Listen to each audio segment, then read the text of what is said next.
Welcome everybody. I'm here with Anna-Maria Meier from Tachlis. And first of all, thank you Shalom, for being shalom. Shalom, shalom. Thank you for being here. And Thank you for having me. my pleasure. So I'm going to start off with reading your bio so that our viewers and listeners can get a better sense of you. And then we're going to just dive in and talk a little bit about how we know each other and how we can inspire people to get over the hump or keep going or whatever they need for the day. Let's do it. Yeah, so Anna is originally from Germany and she came to Israel about 10 years ago. Anna came alone, knowing that Israel would have a special story for her. Anna converted to Judaism, made Aliyah in 2019, and opened her own business in January of 2020. She's a social worker, a German teacher, and she built a German-speaking community with a small physical center in the heart of Tel Aviv, including a German kindergarten, afternoon activities for children from 1 to 11, private lessons, and other cultural projects throughout the year. Welcome, Anna. Thank you. So anything that you want to add to what I just read about you? Well, I think it was like really short, precise, kurz und knackig, we say in German. It's true. And one of the fun little factors is that we're, obviously I'm also from Germany and our hometowns are not so far apart from one another. So that's kind of nice. And I met Anna, I don't know, maybe I met you about 4 or 5 years ago when there was an invitation to join an adult German speaking group for women. And I thought, well, I'm going to check this out. And that was it. That was really the beginning. And we've done lots of things together.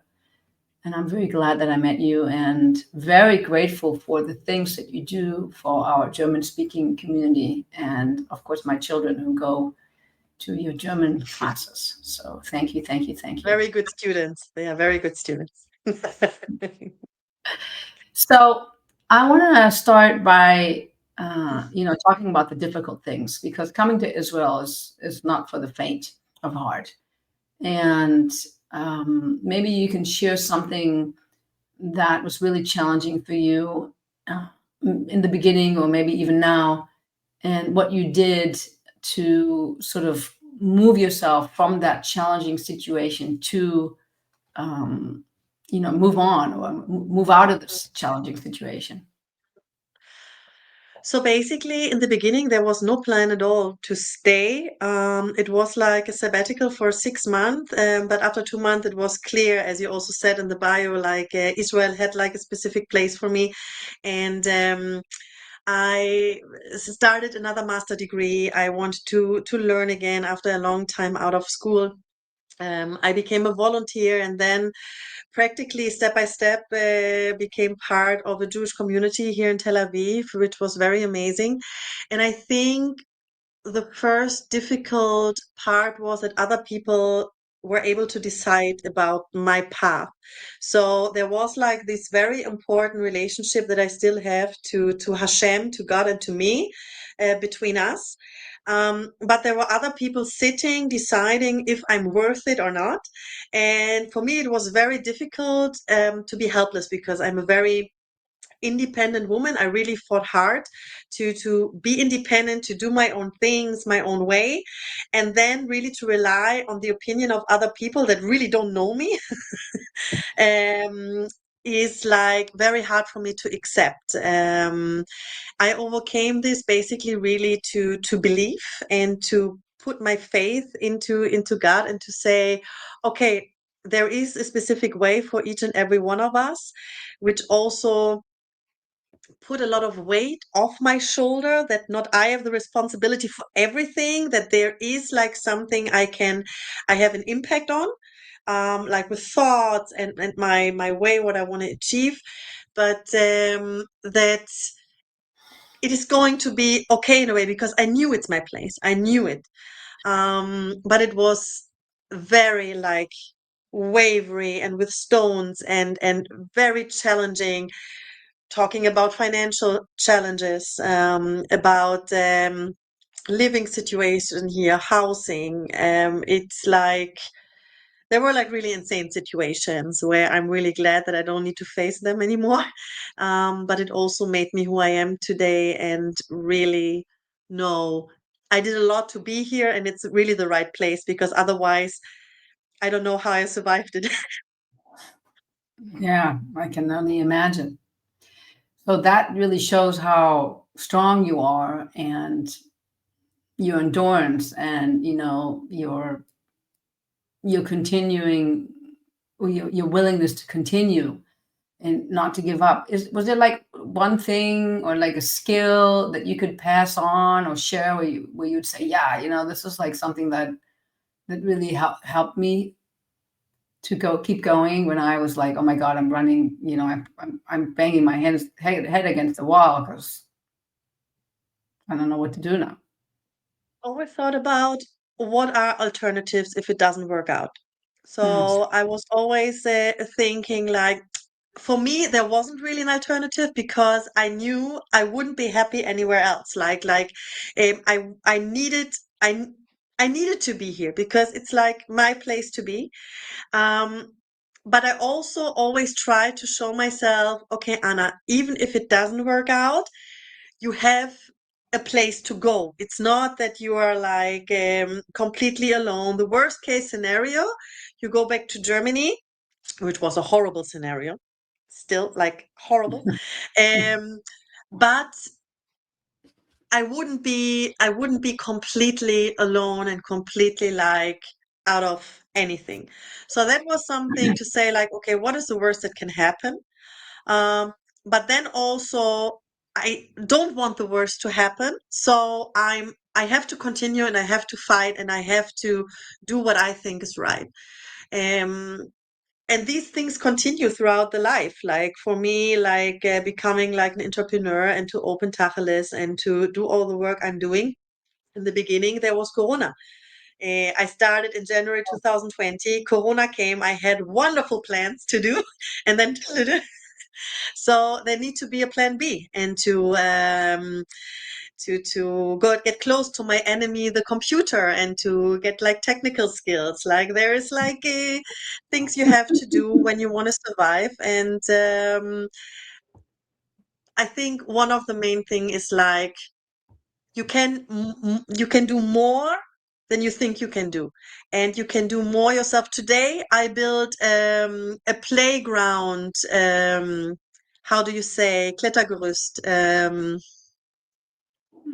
Like do I say it? like a climbing wall or something like that, or Yeah, like for the kindergarten here outside.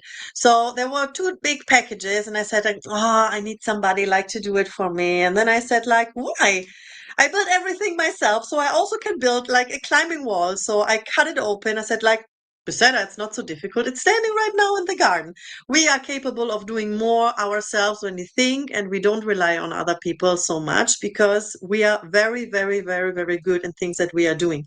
So we need to remind ourselves the strength. it's true. And there's actually a reason for that, because our intellectual capabilities make only for 10% of our brain, and we have that rest, the 90%, the subconscious and the unconscious. And oftentimes when we are moving into survival, obviously it can have a negative impact, but it also has a positive impact in that your survival will then bring forth creativity and assist you in seeing things the way that you couldn't before, which will open things up for you, and then you're able to do other things. So it can go both ways, but I'm happy to hear that you're using it in a good way, because we're happy to have you, and we want you to stay. I try my best. Yeah, you do more than trying your best. So, what inspires you? Let's talk a little bit about that. Who and Mhm. what inspires you? Very good question. So I think um, there are two people. They are like family members who inspired me. Um, one is actually my father, who passed away a few years ago. He was sick for a long time, and I have to say that we didn't have always like the best relationship, because we are very similar in certain things. Like we are very emotional, very impulsive, and we had like our fights and everything, and we had like our moments where we didn't talk to each other. But what I always knew about him, that he was always like a very, very honest person, and you always knew what role you play in his life, and that you could count on him 100%. He would have done everything, and he always spoke up when there was a situation unfair. He jumped in when somebody was not treated fairly, and he didn't make friends with it. Lots of times he was a lot of times like the asshole in a way, who spoke up and said things nobody wanted to hear. So this was a very hurtful thing sometimes, because also I didn't want to hear sometimes things he said, but he is right. And this is for me something, especially in the world right now, where we are right now, and where we see, especially from our perspective, people don't speak up when they hear, for example, things, racist things, anti-Semitic things. What is going on right now is horrible. And I think it's very inspiring for me to met him, and also to be like related to him, to have this also in my blood, because I think I also speak up sometimes more than is good. I'm also a person who really speaks up, and this is something that inspires me a lot. And the other person is my sister, actually, because she has a disability from birth. She only has 30% seeing ability, Oh, wow. and she needed to have like a surgery when she was little, because her eyes were always shaking, and she was bullied a lot, and she really, really had like a lot of difficult times. But she is somebody who is a warrior for the family, and who really has a very good job, is very successful in what she's doing. She's very reliable. She really built up a life for herself with this disability. She does things nobody thought she's able to do. And I'm so proud of her, and it's really inspiring to have a big sister who goes above and beyond for everybody she loves, and who is able to do this, and supports with like a disadvantage like that. So these are really, really inspirational people for me, and I'm very, very proud and happy to have them, or to have That's not, them. Like, yeah. so yeah, that sounds amazing. So, and it sounds like you learned a lot from them. And even though we don't always like to hear the truth, but sometimes that's exactly what exactly what we need to hear, Yeah. because nobody else was going to tell us, but the people that love us. Yeah. Amazing.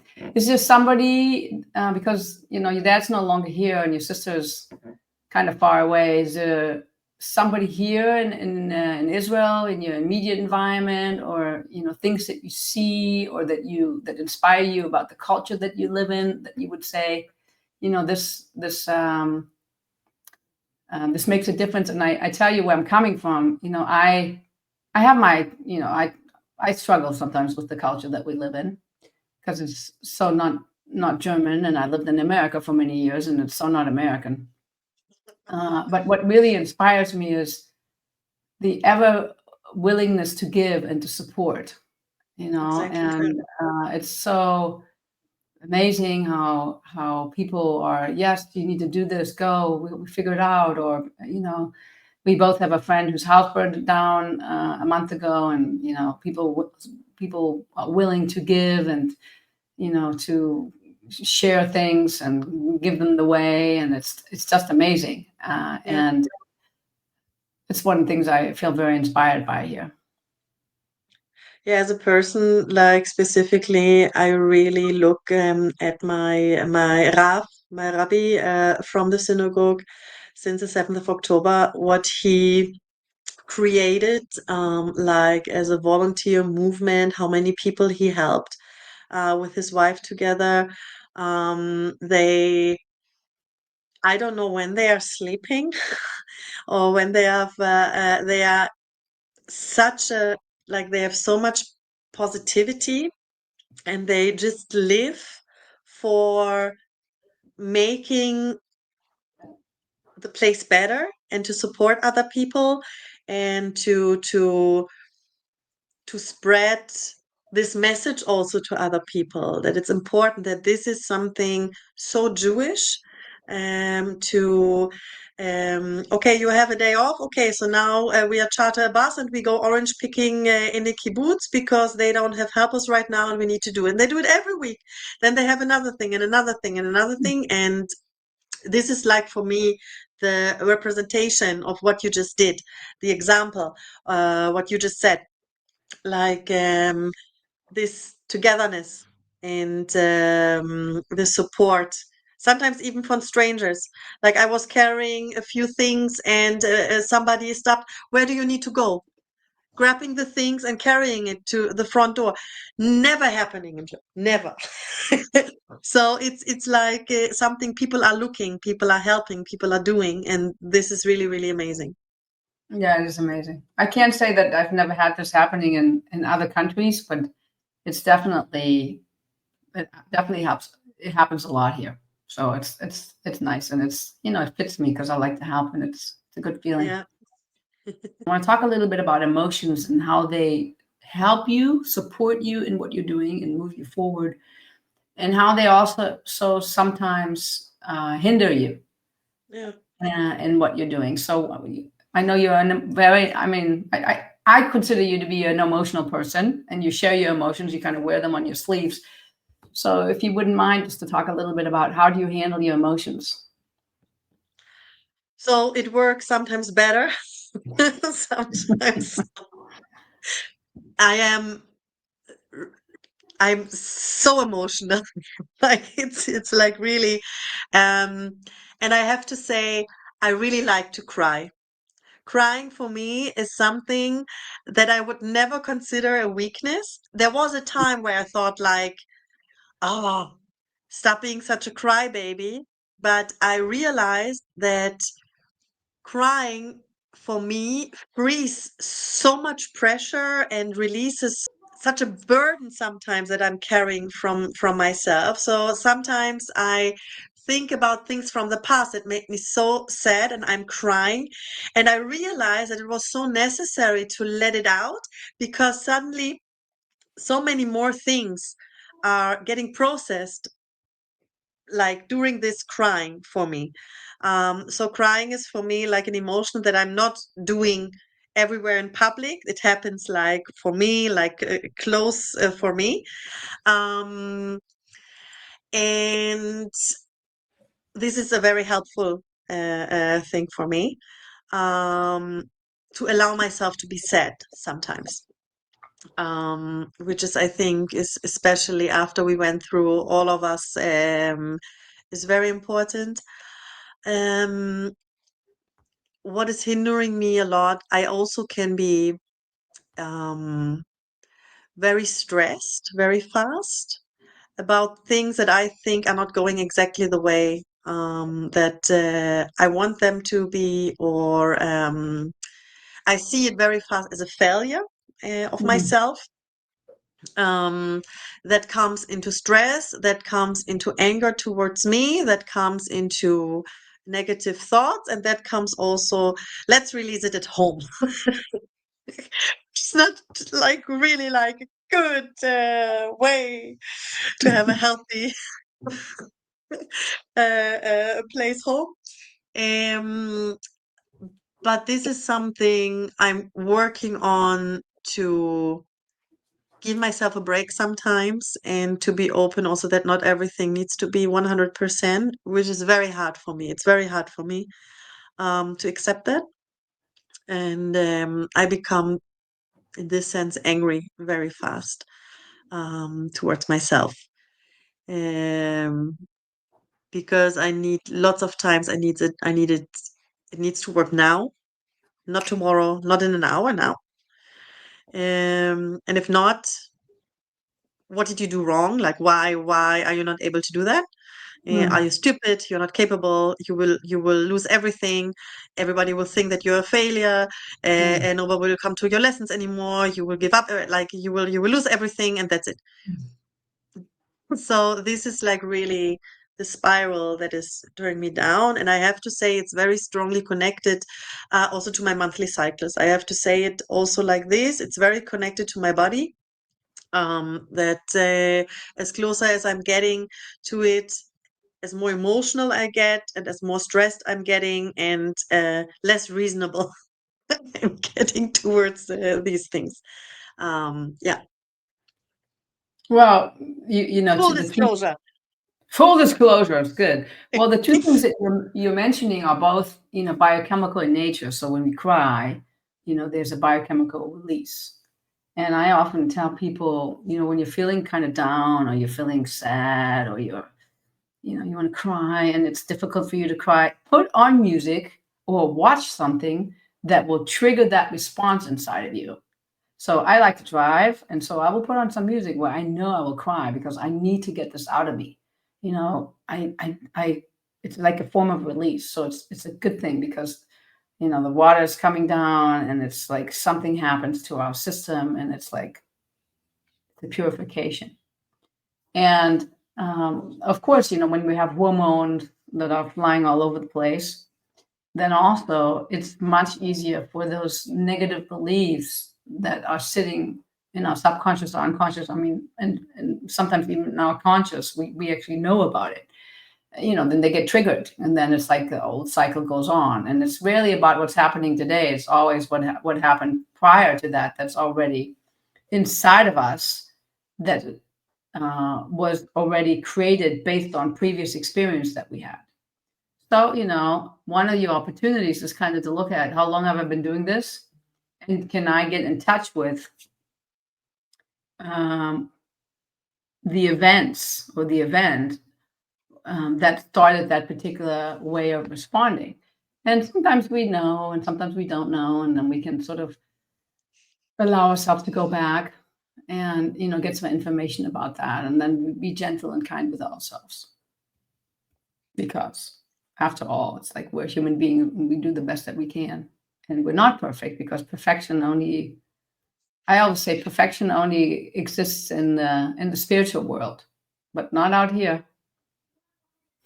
Yeah. Wise woman. Well, you know, there is nothing perfect.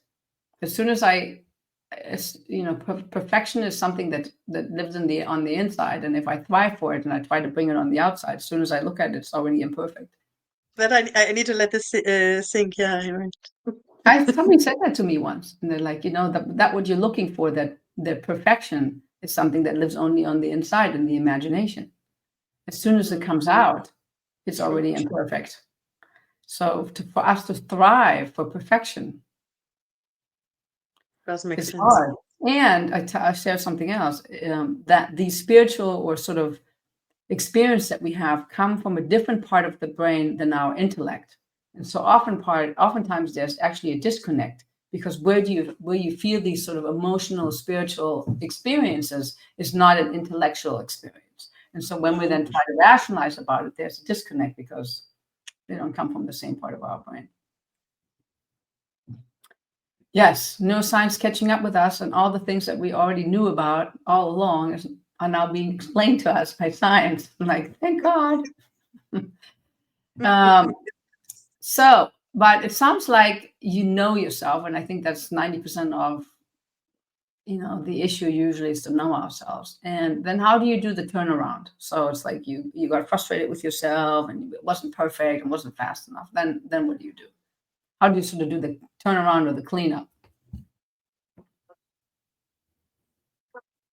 Times it really sticks for a while, that there is really like a longer period of time where these thoughts are continuing, and where it also develops into a kind of panic, anxiety, Well, like, yeah. So, where really things when I mean, here in this place, we are since June, and a lot of things happened since then. A lot of changes already in stuff, and I was confronted with doing more things by myself than I thought I would do. Not that I ever doubted I could do it, but I didn't want it. And of course, it was suddenly so much pressure, and I thought like there's at some point it was so much that I was so under pressure where I thought like, no, it's not possible. And it developed and developed. Like, I will give myself until September next year, and that's it. Like, I moved to the north, I adopted 10 more dogs, and I will have like my donkey, and that's it. My long dream for the future, my donkey. Um, but how do I get out of it? I think moments at work, then when I am with the children, when there are like moments where they are coming and just jumping on me and hug me, and they start reading, and they come and cuddle, they have like these moments of success where parents are coming and saying thank you, and you do so much, and like these things are encouraging me back, and they are giving me back like the reason why am I doing this. And then suddenly, "Oh, it will work out. Of oh my course I God. can do it." But Yeah. Right. so basically other people are bringing me back to earth, and my mother a lot. We are talking a lot, and my sister, we are really talking a lot. And when I reflect my things that I'm doing, there's so much encouragement, where I'm coming back and saying, okay, this is my baby here. Like, do I really want to give it up now after all the things that I did before? So, no, I don't want to do that until the donkey is coming. The donkey. Well, you can have the donkey. Listen, you can expand your vision. You can have the donkey also. You don't have to have one or Mhm. the other. My You know, husband is a little bit against the donkey. well, you have to just enroll them into the I'm donkey working on it. and work on it. I've been an entrepreneur a little bit longer than you. Actually, I'm celebrating 25 years officially in business this month. Can you believe it? It's crazy. Mazal tov. Thank you. And I think you've already experienced that. For us solo entrepreneurs, I mean, I have at some point I had some people that work for me, and I have some subcontractors that work for me. Not you actually have also people that work for you. It's the business is like it's your baby, it's your lover, it's your confidant, your friend, your mother, your father. It takes on all these different roles. And for me, this was true for many, many, many years until I had children. So I Mhm. had children late in life, but until then, that was really a lot of the ways that I compensated and dealt with my emotional life. And it was okay that, when I was depressed, then I would work harder. And when I would be excited, then I would, my business would do other things. Or I would, do new things or create new things. I just like all these different outlets I have. And luckily I'm in the coaching business, so that gives me great opportunity to do lots of creative things. But you'll see that it will take on all these different dimensions in your life where, because you don't have children in that sense, and it's good. And sometimes it really helps us to move ourselves forward because we have that business. And every business has times where it's challenging and where it's flowing. And you're growing and you're expanding, and you started out small, and look, you're in all these different locations, and you have all hundreds of families that are coming to you, learning German and making a difference in people's lives. And sometimes we need to remind ourselves of that. Yes, this is why I'm doing this. So I thank you. Yeah. So we are about to come to a close. I mean, we could go on forever, but I wanted to ask you, is there a quote or like a tip that you want to leave with people before we close out for today? I think I want to stick to something that I said earlier, and I think that's very important that each and everyone really says to him or herself, I can do more than I think. And if I think, okay, that's it, that's what I can do, you can be sure that you can put a layer on it. And not that we always have to do it. It's also nice not to need it in a way, but that we are capable of so many things that we are able to do ourselves. And this is like the autonomy that we have, and doesn't mean that we cannot rely on other people, but it's really, really nice being able and to believe in ourselves that we can rely on ourselves and that we are capable to do everything we would like to do. Amazing. So, and this is maybe especially important for the women. We can do it. Trust yourself. If you make a mistake, no big deal. You can correct it. Just do it and experience yourself as capable. That's a great place to end. I want to thank you for coming. Thank you very much. My pleasure. And maybe next time we do this in German. Haha, we never know. Mm-hmm.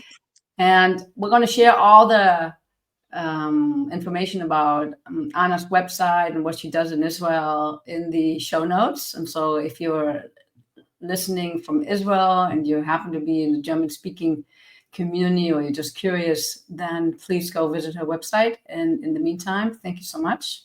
And as we say in German, tschüss. Tschüss. Hi. And here are the takeaways from my podcast with Anna-Maria Meier. 1. Embrace challenges as opportunities for growth. Facing difficulties can lead to personal development and success. When confronted with challenges, view them as chances to learn and to become stronger. 2. Cultivate resilience through faith and self-belief.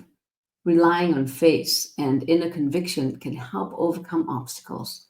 Develop a strong sense of self and purpose to help you persevere through tough times. 3, seek inspiration from role models. Draw inspiration from family members or others who demonstrate admirable qualities like honesty, courage, and resilience. Identify people in your life who embody qualities you admire and learn from their examples. 4, embrace emotions and use them constructively. Allow yourself to cry and process emotions. Find healthy ways to express and channel your feelings, recognizing their power to release stress and to provide clarity. 5, push beyond perceived limitations. We're capable of more than we think. Challenge yourself to go beyond your comfort zone and tackle tasks you initially thought were beyond your abilities. This can lead to increased confidence and personal growth. These are the takeaways, and until I see you the next time, take care.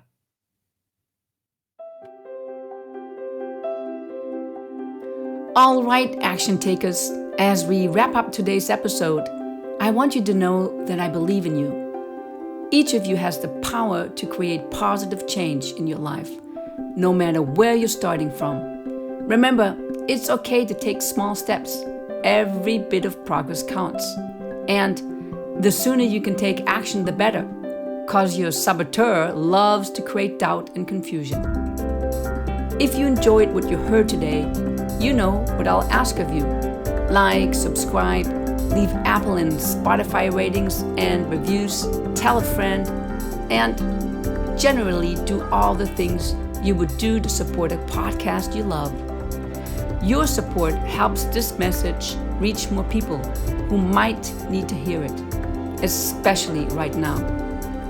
I'll be back in 2 weeks with another episode to support you on your journey. Until then, this is Dr. Barbara reminding you that you're worthy of an extraordinary life.